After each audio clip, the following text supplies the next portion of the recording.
Welcome into New York Knicks Now by Chat Sports. I'm your host, Marshall Green. In today's show, we're going to break down the latest Donovan Mitchell rumors. Marc Berman had a report, and we got some update on what Danny Ainge may want in a trade. But first, I want to give a shout out to today's sponsor, Mint Mobile, a cell phone provider that's hooking you guys up with plans. Unlimited talk, unlimited text for as low as $15 per month. All you got to do is go to mintmobile.com/chatsports. The link to that's in the comments and description of today's show. Let's start, though, with Donovan Mitchell and the report coming from Marc Berman. He was out on vacation for 9 weeks in Florida, and he came back and he dropped two bombshell articles in the past couple of days. He said, report, Danny Ainge wants 4 unprotected first-round picks in a trade. In today's show, we'll break down why the New York Knicks don't want to give up everything they have in the treasure chest because they still want to make another move for a superstar after they make a trade for Donovan Mitchell. And if you trade all your first-round picks, you're not going to be able to do that. But let's get to this piece from Marc Berman. He said, it's not about the players in the package. It's not about the amount of first-round picks, according to a source. Jazz president Danny Ainge and Knicks president Leon Rose are at a Donovan Mitchell stalemate over really one thing: the amount of unprotected first-round picks in the package. In fact, Ainge doesn't have many strong preferences on the players coming back, though shooting guard Quentin Grimes certainly is high on his list. A source told the Post Ainge is after 4 unprotected first-round picks, not just 2. That's no small gap. And the reason he said not just 2 is because that's what came out in the reported trade offer from the Knicks and Shams Charania article just yesterday. He said it was 2 unprotected first-round picks, Obi Toppin, Evan Fournier, and salary cap filler. Whether that's Cam Reddish or Miles McBride, it could be either one of those guys. I'll give you my opinion and react to the article of Marc Berman here in a second, but I want to get your guys' opinion right off the bat. Would you include 4 unprotected first-round picks in a Donovan Mitchell trade? I want to hear from all the real ones in the comment section right now. Type Y for yes or type N for no.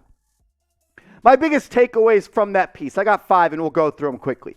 It's a pick, not a player deal. It sounds like the Jazz are not worried about what players come. Sure, they like Quentin Grimes, but it doesn't really matter. And I think the Knicks are also on that same boat. That's what Marc Berman said on Knicks Fan TV last night. Shout out to CP the franchise. He said the Knicks and Jazz are in agreement. It's not the players that's going to be a holdup in this deal. It's going to be the amount of unprotected first-round picks. And if Danny Ainge thinks he's getting 4 unprotected picks from Leon Rose, pass it this way, Danny Ainge, because I need what you're smoking. And it might be crack, because the New York Knicks and Leon Rose are not going to give up 4 unprotected picks for Donovan Mitchell. This isn't Anthony Davis. This isn't Paul George coming from the Oklahoma City Thunder to the LA Clippers. This isn't a team in the New York Knicks that's like the Clippers or like the Raptors that's a player away from competing in an NBA Finals. Marc Berman reported that the Knicks believe adding Donovan Mitchell would take them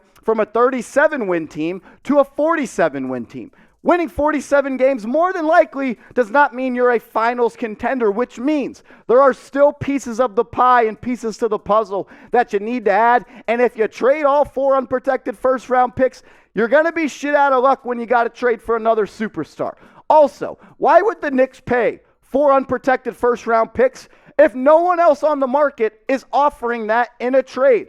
You're worth what the market is willing to pay. And if everybody else's offer outside of the New York Knicks is deemed as a B-level offer, the Knicks aren't competing with themselves for an offer. They're competing with everybody else what they can give up for Donovan Mitchell. So if you can only give up a B-level offer, I only got to give a B-plus offer and beat that offer, because I believe that Danny Ainge does not want to hold on to Donovan Mitchell. First-year head coach in Will Hardy, 34 years old. And if the Jazz really were strongly in thought process that they wanted to build around Donovan Mitchell, why did they not hire Johnny Bryant, the assistant head coach for the New York Knicks, as their head coach, who was the assistant head coach on the Utah Jazz for years and is deemed as a best friend of Donovan Mitchell? If you truly wanted to build around the Spida in Utah, You would have hired Johnny Bryant to be your head coach because you would do everything it takes to make him happy and keep him in Utah.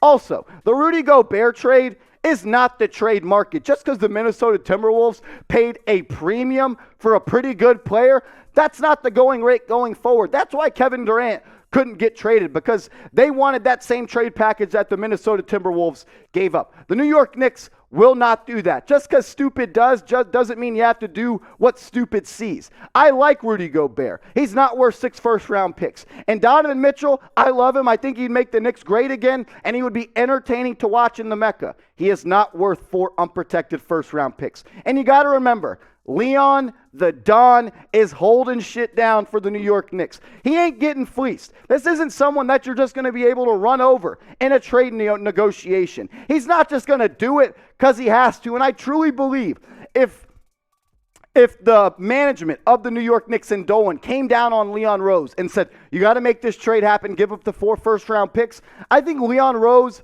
would step down. He's not going to have his boss and Marc Berman come over from the top and demand him to do something that he doesn't want to do. And I don't think Dolan's going to do that this go round. Leon Rose is going to hold firm. He's not competing against anyone because they can't match what the Knicks have to offer. He's just got to make a good enough trade for Danny Ainge to pull the trigger. We're going to continue to break all this down, and I'll give you more insight on this report. But let's tell you more about Mint Mobile, today's sponsor of the show. A cell phone provider that offers unlimited talk, unlimited text on the nation's largest 5G network. They're hooking you guys up with a mobile hotspot, and plans are starting as low as $15 per month. My favorite part about Mint Mobile is how easy it is to switch over. You get to keep your same phone. You get to keep your same phone number, and you don't got to go in the store to switch over. You can do it from the comfortability of your house. Get started today. Go to mintmobile.com/chatsports.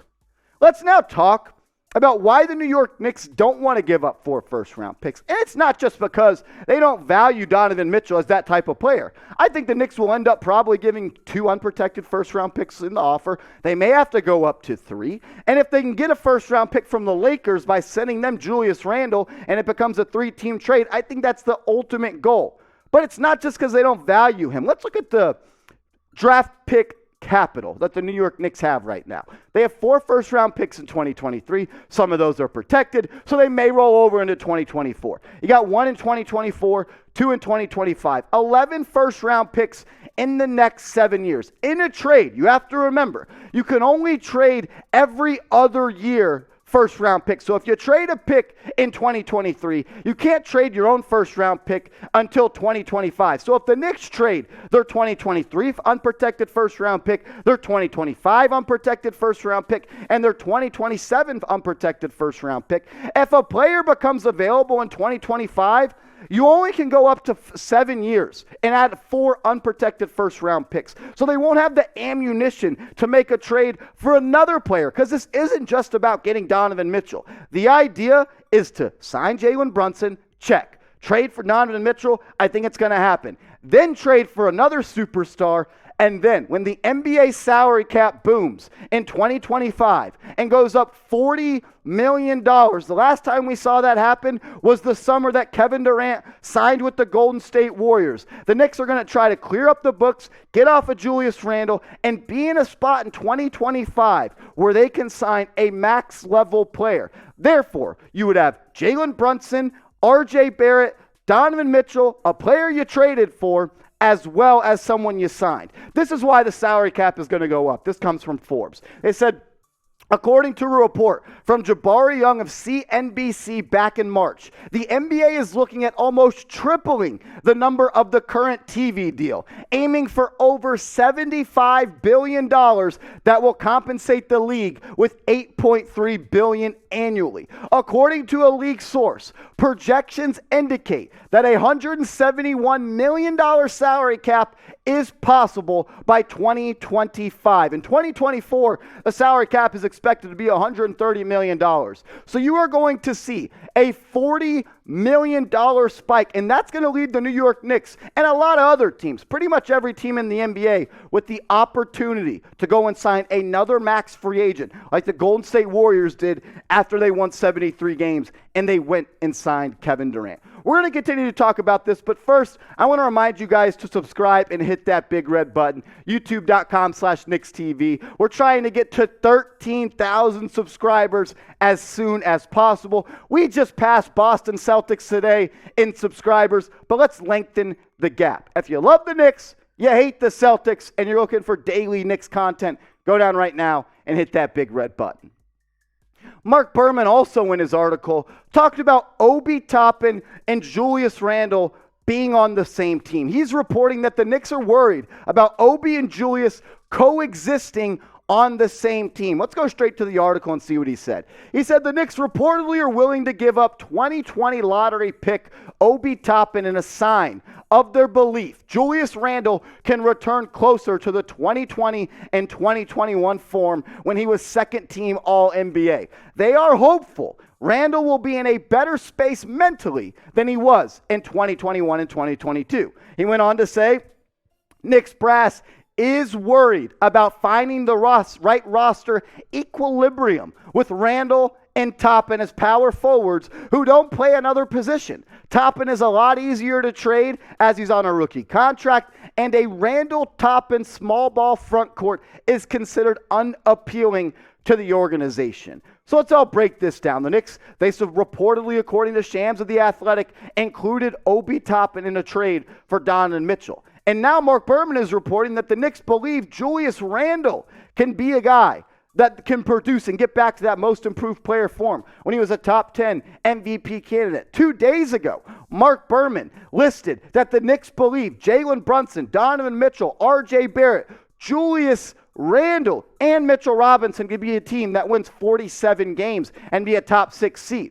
It's really a big swing because we've heard if the Knicks want to trade for Donovan Mitchell, they want to move off of Julius Randle. And according to Marc Berman, that is not the case. Last year, I begged for Obi Toppin and Julius Randle to get more minutes together. But the pairing is just weird. They're both power forwards. Neither of them really can play the 3. Neither of them can really be a stretch 5. None of them are really great defenders. Obi better than Randle, but it's hard to play them together. And if you want to nurture and develop Obi Toppin, it's a hell of a lot harder if you have Julius Randle on this roster. But when you look at what Obi Toppin has done in games that he's started, he's produced. When he gets more minutes, he does just that. He gives you more production. In 10 starts this season, Obi Toppin averaged 20 points per game, 7 rebounds, 3 assists, shot 57% from the deck, and almost 44% from downtown. No, I don't think Obi's a 44% three-point shooter, but can he be around 35, 36% at league average?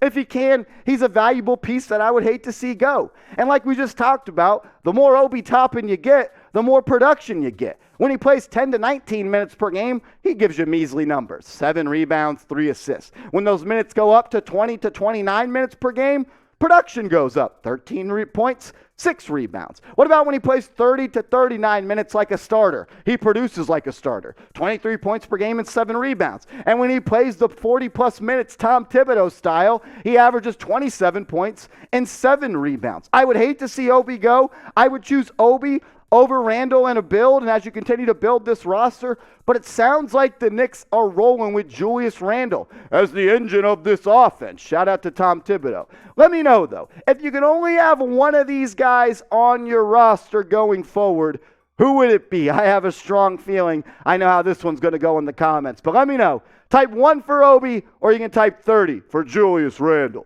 Tom Thibodeau is such a clown sometimes. But I want to give a shout out to all of the real ones out there. If you made it this far in the video, that officially means you are a real one. So drop a real one in the comment section, and I'll show you some love down there in the comment section. That sounded weird. We'll see you later.